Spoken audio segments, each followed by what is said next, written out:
नमस्कार, मैं श्रेया शुक्ला, देश का सबसे भरोसेमंद डिजिटल चैनल पीके न्यूज। खालिस्तानियों और आतंकियों की शामत आने वाली है। एनआईए की बैठक जल्द होने वाली है। इस बैठक में गृह मंत्री अमित शाह भी मौजूद होंगे और जब खालिस्तान के मुद्दे पर अमित शाह की एंट्री होती है तो फिर उग्रवादी जेल में होते हैं।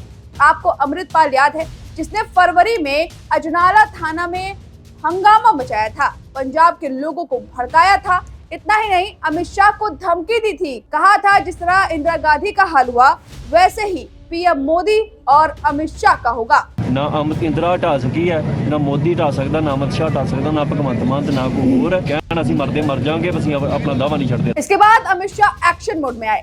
अमृतपाल की गिरफ्तारी की पटकथा तब लिखी गई थी जब पंजाब के मुख्यमंत्री भगवत सिंह अमित शाह से मुलाकात की। उसके बाद अमृतपाल की गिरफ्तारी से एक दिन पहले अमित शाह ने कहा था, पहले खुलेआम घूमता था लेकिन अब अपनी आपराधिक गतिविधियों को अंजाम नहीं दे सकता है। और ठीक अगले ही दिन अमृतपाल की गिरफ्तारी हुई। 23 फरवरी 2023 को अमृतपाल सिंह ने अजनाला कांड को अंजाम दिया था।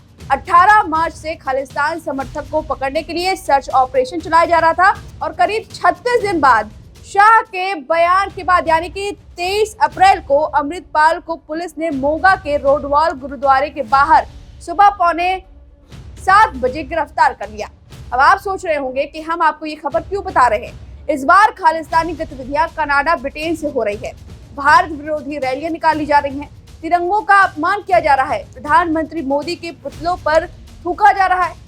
खुलेआम कनाडा में रह रहे भारतीय मूल के हिंदुओं को एसएफजे सरगना गुरपतवंत सिंह पन्नू धमकी दे रहा है। भारत पर कनाडा के पीएम जस्टिन ट्रूडो और आतंकी हरदीप सिंह निज्जर की हत्या का आरोप लगा रहे हैं, तो भारत भी सहने या इग्नोर करने के मूड में बिल्कुल नहीं है। एस जयशंकर ने यूएन असेंबली में कनाडा को लताड़ लगाते हुए सबूत मांग लिया। वही अरिंदम बागची ने कनाडा के राजनयिकों को वापस जाने को कह दिया। तो अब मामला गृह मंत्री अमित शाह के पास पहुंचा है और अमित शाह भारत विरोधी गतिविधियों को खत्म करने में मास्टरमाइंड है।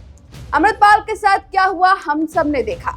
भारत विरोधी गतिविधियों के साथ ही गैंगस्टरों पर सख्त कार्रवाई करने के मकसद से एक बड़ी बैठक बुलाई गई है, जिसमें केंद्रीय गृह मंत्री अमित शाह और आतंकरोधी बल एटीएस के चीफ भी शिरकत करेंगे। आने वाले 5 और 6 अक्टूबर को दिल्ली में होने जा रही इस बैठक में गृह मंत्री शाह देश भर के एटीएस चीफ के साथ बैठक करेंगे। एनआईए की एंटी टेरर कॉन्फ्रेंस 2023 के नाम से हो रही इस बैठक में विदेशी धरती से खालिस्तानी आतंकवादी और गैंगस्टर के गठजोड़ के खिलाफ कार्रवाई करने की रणनीति बनाई जाएगी। इस बैठक में NIA chief, intelligence bureau chief, raw के चीफ सहित राज्यों के एटीएस के प्रमुख शामिल होंगे। बैठक की सबसे खास बात यह है कि इस दौरान आईबी, एएनआई और एटीएस आपस में मिलकर एक दूसरे के साथ आतंकी गतिविधियों से जुड़ी जानकारी साझा करेंगे।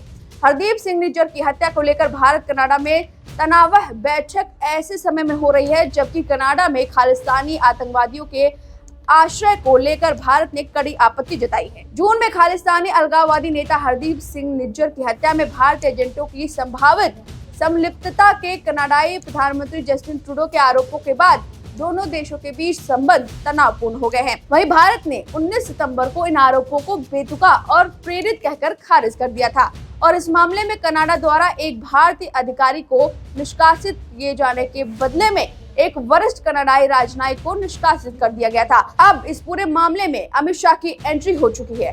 देखना होगा इस बैठक में क्या कुछ होता है। फिलहाल इस जानकारी में आपकी जो भी राय है हमें कमेंट करके जरूर बताएं। वीके न्यूज, राष्ट्र के नाम।